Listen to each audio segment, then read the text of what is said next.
Les enquêtes se suivent et se ressemblent. Les salariés du secteur privé sont indéniablement de plus en plus absents. C'est ce que nous dit le dernier baromètre de WTW. En 2022, le taux d'absentéisme est de 5,3%. C'est plus de 9,2% par rapport à l'année précédente. Et outre cette augmentation du nombre de salariés qui s'arrêtent, on apprend également que leurs arrêts sont de plus en plus fréquents.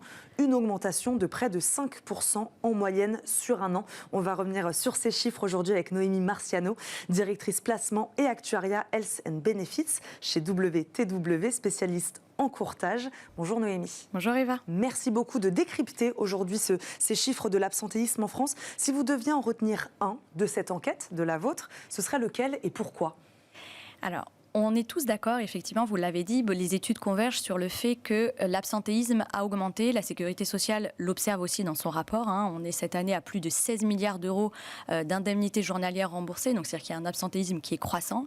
Et s'il y a un chiffre qui est assez surprenant et sur lequel j'aimerais mettre en lumière, c'est le taux de recours, c'est-à-dire ce qu'on appelle chez nous la prévalence, le nombre de salariés qui entrent au moins une fois en condition d'arrêt de travail dans l'année. Ouais. Et ce nombre qui concerne aujourd'hui tout type de population, qu'on soit jeune, qu'on soit une femme, qu'on soit un homme, qu'on soit dans une petite entreprise, dans une plus grande entreprise, qu'on soit un cadre ou qu'on soit un employé, on a finalement un taux d'exposition qui explose en 2022. Oui, c'est celui-là qui vous surprend finalement, c'est ce chiffre-là qui vous surprend.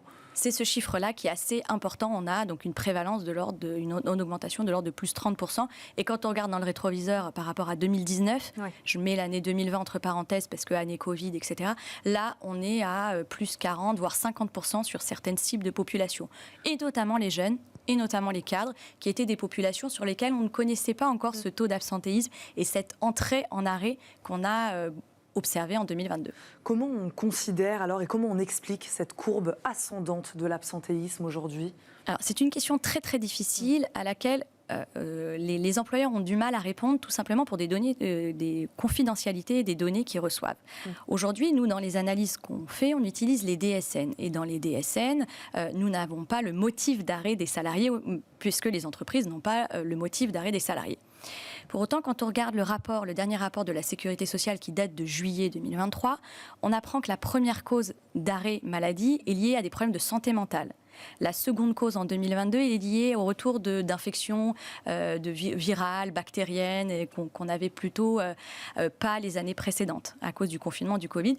Et enfin, le dernier motif reste encore le Covid. On a eu en 2022 la vague Omicron qui a été aussi assez importante et a causé quelques dommages en matière d'absentéisme. Donc voilà les trois principaux sujets, le premier étant celui de la santé mentale. Eh ouais, la santé mentale, alors qu'on parle beaucoup de QVT, de bien-être au travail aujourd'hui, c'est vrai que ça paraît un peu paradoxal entre les déclarations d'intention et ce qui se passe véritablement sur le terrain, et donc cette augmentation fulgurante des arrêts maladie aujourd'hui des salariés.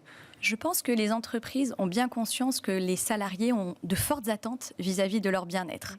Maintenant, toutes n'ont pas encore ouvert le sujet suffisamment, et puis elles ont tout un tas de choses. Les DRH, elles ont beaucoup de sujets dans les tuyaux, le dernier étant la transparence des salaires. Enfin, elles ont tout un tas de sujets à ouvrir, et ce sujet-là n'a pas été ouvert par toutes les entreprises. Le sujet même de l'absentéisme, savoir mesurer son absentéisme, est-ce qu'il est atypique par rapport à mon secteur d'activité, est-ce qu'il est normal, est-ce que j'ai un sujet, c'est des sujets qui sont pas forcément adressés dans les entreprises et on a du mal à se positionner. Et pour autant, vous avez raison, il y a beaucoup de tam-tam, on va dire, autour du bien-être. On apprend aussi dans votre étude qu'il y a moins d'absentéisme chez les salariés en CDD que ceux en CDI. Comment ça, vous l'interprétez ? On va dire... C'est plutôt logique ? Oui, alors, ce qui est plutôt...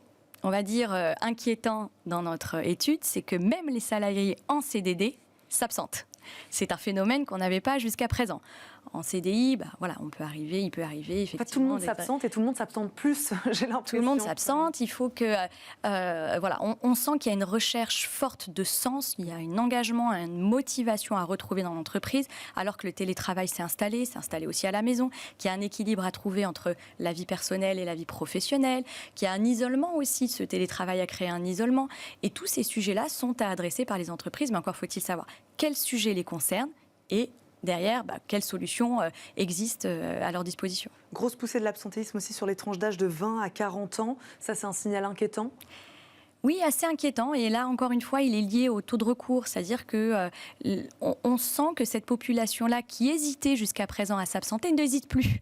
Les jeunes salariés, entre 20 et 30 ans, 30 et 40 ans, s'absentent plus souvent, hésitent moins. La petite question qu'on se posait le matin, est-ce que j'y vais pas, maintenant, c'est plus une question, je n'y vais pas.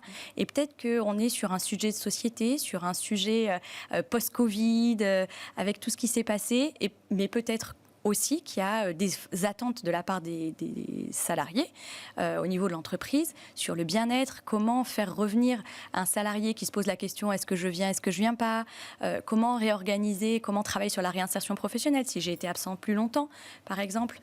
Voilà. L'entreprise a beaucoup de questions à se poser. Exactement. Un dernier mot très très rapidement, un mot sur le vendredi. Il reste le jour d'absence le plus important, quelle que soit la catégorie socio-professionnelle et le secteur.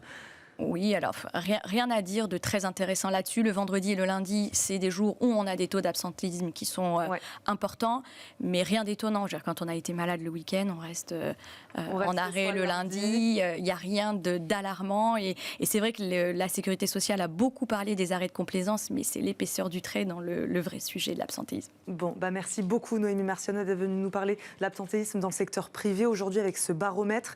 Je rappelle, vous êtes directrice placement et actuariat Health and Benefits chez WTW. Merci beaucoup d'être venue nous voir aujourd'hui. Tout de suite, c'est le Cercle RH.